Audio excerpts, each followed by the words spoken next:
Tazama. Today we are in Ruaraka constituency and I'm now in the street of Mathare Valley, and I'm curious to know what is it that residents like about this place and what is it that they hate about this place. Kitu ya kwanza ninapendelea ni about the security. Venye ilikuwa hapa awali haiko mzuri juu watu walikuwa nauliwa na venye walipatikana wakamalizwa security kakuwa sawa. Hii Mathare napenda jua nini? Hata nikiwa na mbao naweza kula. Speaking of Mathare, Tazama met a young lad who is keen to making something positive out of his life. Check this out.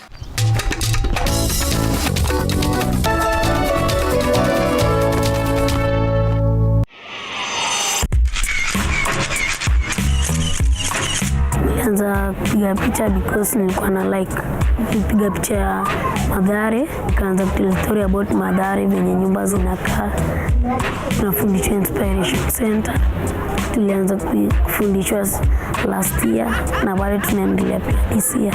I introduced the photography classes because I love teaching photography and anything about video. When you insert something in them in that early stages, they won't be like the rest who have been there. It is like I'm building a new generation. These children will be great. Hii screen divide into 9 equal square boxes. Na hiyo rule of thumb inaweza kusaidia kuplace looking room yako, headroom. So headroom ni Whenever he has some spare time, Ben practices taking photographs with a camera borrowed from his instructor. Saizi nikipatiwa kamera, ningekuwa natembea hii area yetu nikichukua picha, alafu ndio natell nazo story. Ndio watu waone venye Mathare watu na struggle.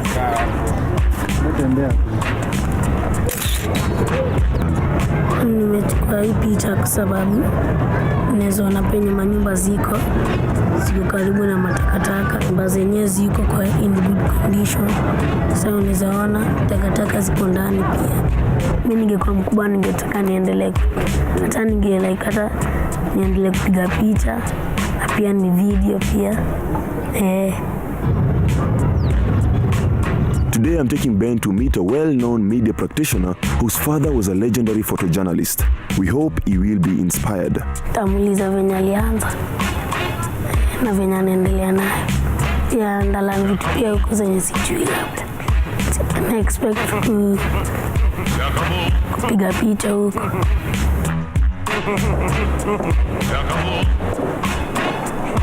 Hello, Ben. Nice to meet you. How are you? Very nice to meet you. How are you doing? Good. Please, have a seat. I understand you're aspiring photographer. Yeah. When did you start taking pictures? Last year. And what kind of camera do you have? A digital camera. Little one, big one? Yeah. Little one. Can I have a look at some of your stuff, please? Yeah. And do you enjoy taking pictures? What got you interested in pictures? What? I like it. Yeah, but what do you think? I mean, what do the pictures help you do? I mean, does it help you understand your home better? Does it help you understand the people around you?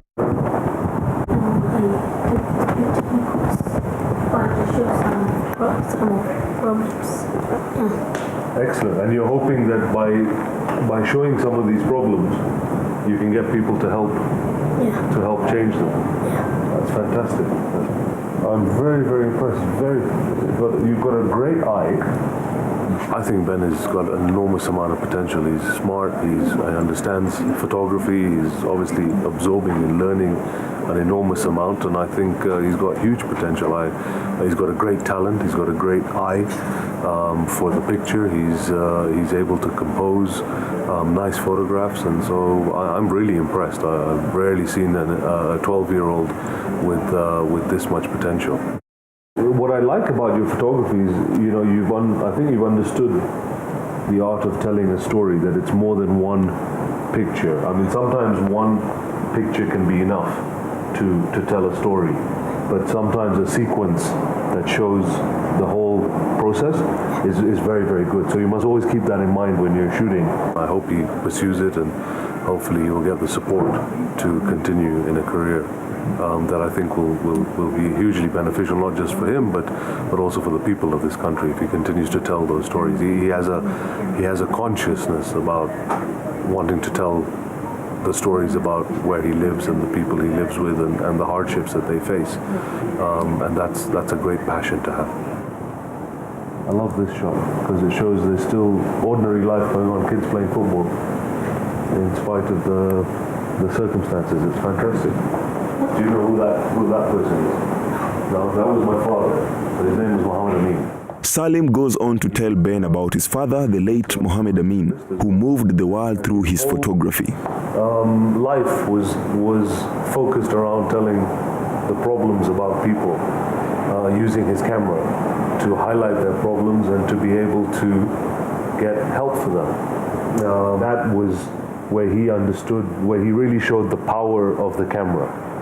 So you can take my picture, you can take zooms on this side, yeah.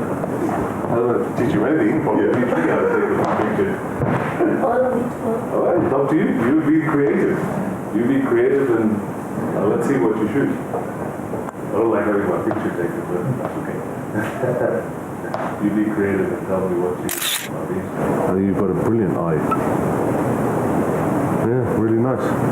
Really nice, cool. Very good. You know what an F-16 is? Yeah, the fighter jet.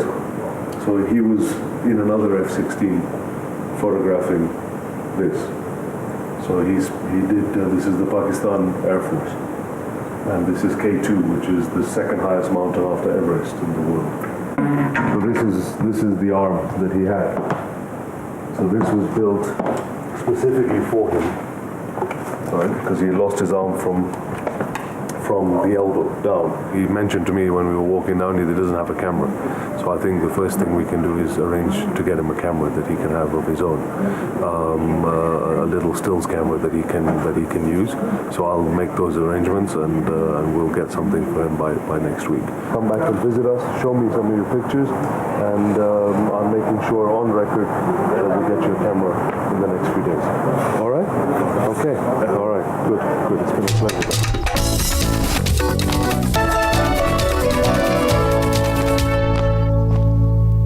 I'm at the well-known Coach FM that broadcasts in Korogosho and its environs. Let me see what goes on in there. What impact has Coach FM had on this community? When other medias would come here, it's the issues of rape, issues of murder. So we came in to make sure we voice out good things that are happening on the ground that no one is talking about. The government allocated 200 million shillings to build health centers in slums in the cities in the country. What are you doing as coach to sensitize residents about the funds? Through the health programs, we are sensitizing the community about those funds. It is their right to get health facilities. They should be able to get the medication they require. Tazama was also in the streets of Mathare to collect views of residents on what they think about the funds. Check out the soapbox.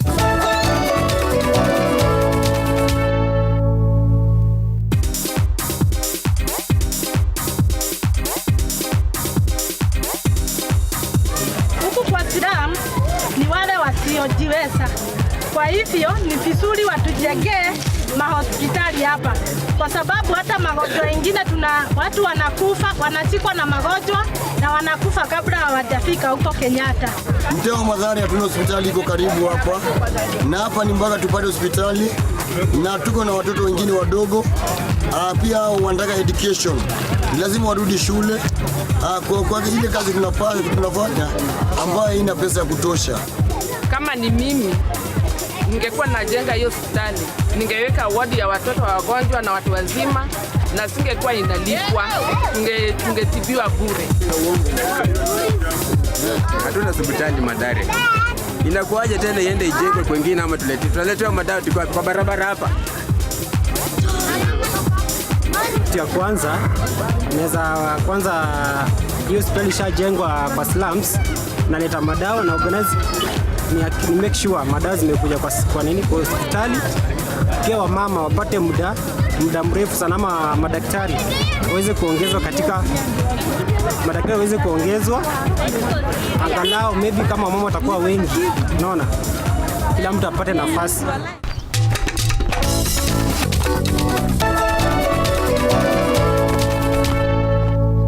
Still in Korogosho in Ruaraka constituency, such areas are known for high crime rate, especially targeting the old women. Here I met a group of all women who are equipping themselves with skills in karate for self-defense. Come with me. Nikuulize mama, ni akina nani wanakuja kwa hii mazoezi? Ni akina shosho, kuanzia 50 mpaka 80. Na wewe inasaidia? Yenyewe inasaidiaga. Nani amesaidika kati yetu? Kwa maana zaidi unaweza kuwa umeenda kwa saba ukutwe. Na tunaweza jaribu na wewe? Tunaweza jaribu. Mimi ni kwa jambazi. Oh!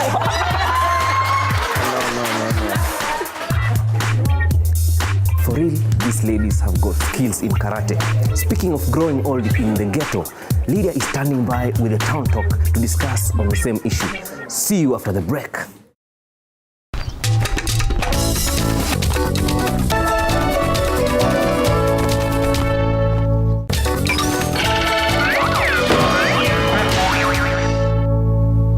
Welcome back. For today's Town Talk, we are in Mathare constituency and I'm joined by some of the residents here. We'll watch a story and then have a discussion about it. So let's have a look at the story now.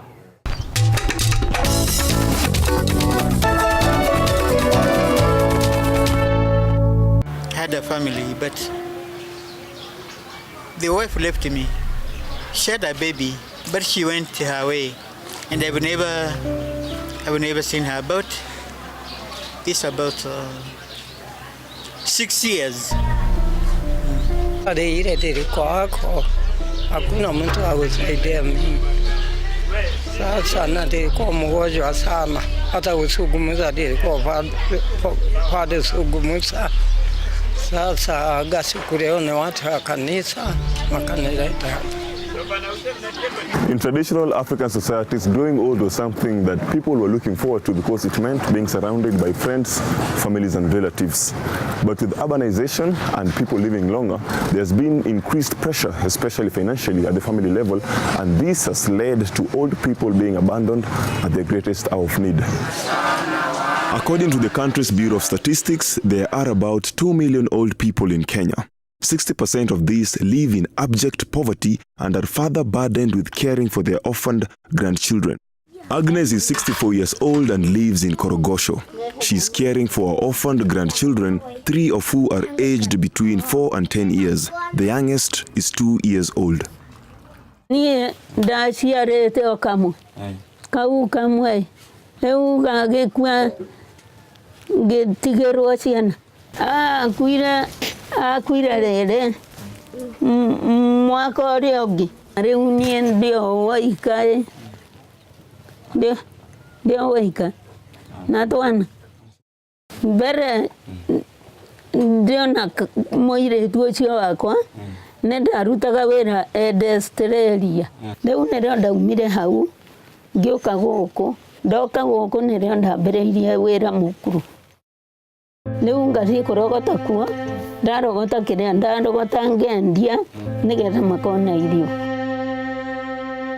The Dandora dump site is one of the main sources of livelihoods for Agnes. Here, she collects bones, bottle tops and plastic bags to sell and uses the money to buy food and pay school fees for 2 of her grandchildren. Nyenda giana kilo. Dewe kilo ya kedea ya makarata riu magachiri no. Peke nayo yumaga ciringi 5 mavuva ni ciringi 2 riu ndirona cianda.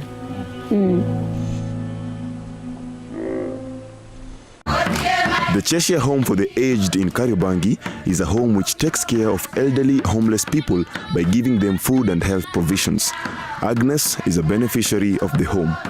Ni andu majirire ni makenjera tondu atene maroyo guku chochea uthie na kibande ni ukuoyo. The home is for destitute elderly men and women. So in the beginning, one of our sisters was sent here to the parish to find out what was at that time, in 85, the greatest need of this area. And doing a lot of surveys, she found out that elderly people were languishing on the roadsides in their houses without caring. We find the biggest pain for them is maybe not hunger, but it is to be abandoned. In the old age, they become the guardians of orphaned grandchildren. They come here on Wednesday and they come again on Friday. And both days they get, like the others on Tuesday, get handout of food. They have first a good meal, they have social life together, social life among our own workers, among each other. And after the handout of food and also vegetables that we receive for them, they go back home for that day. Agnes comes to the home twice a week for some of this assistance. Leo desiragia ore reungo na irio ciaya negetha matikahote tondu mahota Ngai ni akunyima baraka.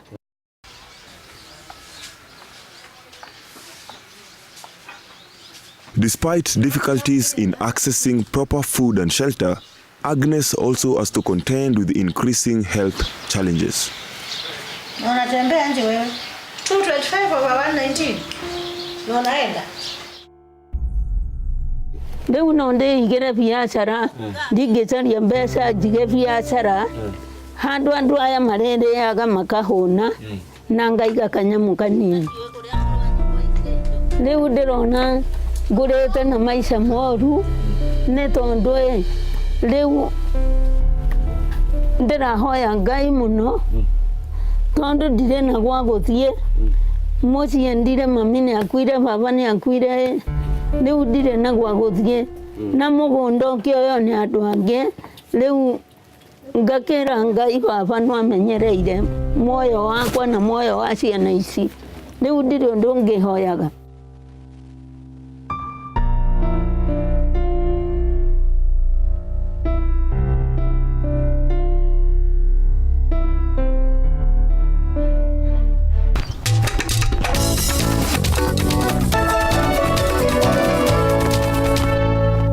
I would like to know, do we Kenyans take care of our aging parents and grandparents as we ought to? Kiangalia wazae ndo walitupea peace in this country, au ndo walipigania hii country. Waliumia sana, walijitolea kuleta peace in this country. Because pia sasa tukiwachilia hivyo haileti shopoa. Unacheki? Unapata huo mama analia na ukweli analia kwa sababu anaumia kama aliwachwa na wajukuu, yeye ndio baba, yeye ndio mama, yeye ndio babu, yeye ndio nyanya. Hizi mashida zote amezibeba na kwa peke yake. Unapata hakuna home pale anaweza enda akasaidiwa, hakuna food, hakuna nini. Kwa hivyo government yetu na sisi wahusika washikaji dau inafaa tufikirie back, tuangalie vile tunaweza fanya wazee wetu. One government yetu tunafaa, wamesema tuko na pension ama mzee mwenye amefanya job au mwenye hajafanya job, inafaa tujue ama government ituambie hiyo uzee itaanzia wapi. Kama ni 65 years tujue wazee wote wa 65 years ikifika end month anaenda kwa bank kuchukua kitu kidogo hata kama ni 6,000. Okay, sasa nilikuwa nakuuliza kuhusu hiyo national policy on older persons and aging. Unajua inasema nini? Mimi hata nimesikia tu naelewa. Sijajua kama kitu kama hiyo iko.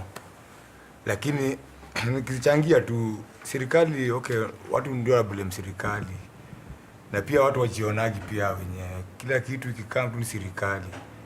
Na pia sisi pia kuna vile tunaweza fanya. Na wajua pia wazee ndo ukishaona pia kuna time utaenda retire. Pia mwenyewe unafaa ujipange. Sasa bado uko na nguvu. Usimenye kwa time utaenda retire, wacha nijipange na pesa fulani. Ndio hata mimi kienda retire naweza andikata, wakati mwingine naweza andikata mtu akunifanyia kazi. Wakati ile nimelemwa nguvu imepungua. Nataka kujua kwa nini tuko na nursing homes as opposed to taking care of our own parents and grandparents. Kenya inafanya hizi vitu ziongezeke sana. Hii generation tuko saizi tunakufa mapema sana. As in, unapata tu accident ni mingi, watu ni waizi, wanauawa, as in, vitu mingi tu zinafanyika. So inabaki hao wazee wanabaki. Wakibaki nyuma, wale watu wanafaa ku take care of them hawako. So inabaki lazima wapelekwe hizo homes. Mimi na support mambo ya homes. Cause ukiangalia sana vile nimesema tu hapo awali, hao watu wakani stress, mtu akishafika umri fulani ndio ni watu wametekea sisi. Lakini pia ukipata vile pia sisi tuko saizi yenyewe, sisi ni ile hustling generation, tuna hustle na wezi hustle, alafu bado tena jioni unakamiga ati bado ati kabudaka kwa hapo, ati bado tena si ati nipikie nini, umeona pika hii na mafuta mob, unapata hiyo ni challenge. Sasa tunakula vitu za duka, hizi vitu za wazungu, unaona hatuko maushago unaona ma ready made hizo. So ubuda ataleta stories za kitambo hizo za hata kama kienyeji, unaona, na ile life ya saizi itakuwa ni ngumu. So akikuwa pale, ukipeleka pale kwa home, bado hiyo kama bado kumshughulikia cause au ile time ya kumcheck kila time. So pale akae pale, unaenda kuna visit pia, kama mtu akuelewa ataelewa yenyewe pia unajari. Ndio pia upate ile time yako ya kuhustle. Nimesikia hapo akisema wazee wanaweza kukasirisha mtu hadi uende kabisa ukose kumtumia kitu, lakini sio hivyo. Unafaa urudi nyuma. Juu ni mzazi wako, hautatoka kule nyumbani uende kabisa ukose kurudi juu alikutusi pale utarudi. Kama tukiwa youth here, in our youth, if we do not save, do you see the relation between that and poverty in old age? Sisi kama ma youth, kwa hiyo story ya saving, tunafaa tujipange sana. Tuanze kusave. Kama hiyo story Jusha amekuja nayo hiyo ambao pension, ni poa. Tukianza saa hii, na upate Mungu akupatie kwa miaka zingine kama mbao kwa zile zenye uko nazo saa hii. Kama uko na mbao, umeongezwa zingine mbao, unaipata, utakuwa uko na 40. Hiyo 20 years na hiyo mbao inaweza kusaidia mahali. And that brings us to the end of today's Town Talk. But we definitely want to hear from you in regards to this issue. What have you been doing or what can you do to help the elderly in our society?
In Korogosho, 10 shillings is enough to fill my stomach. Let me see.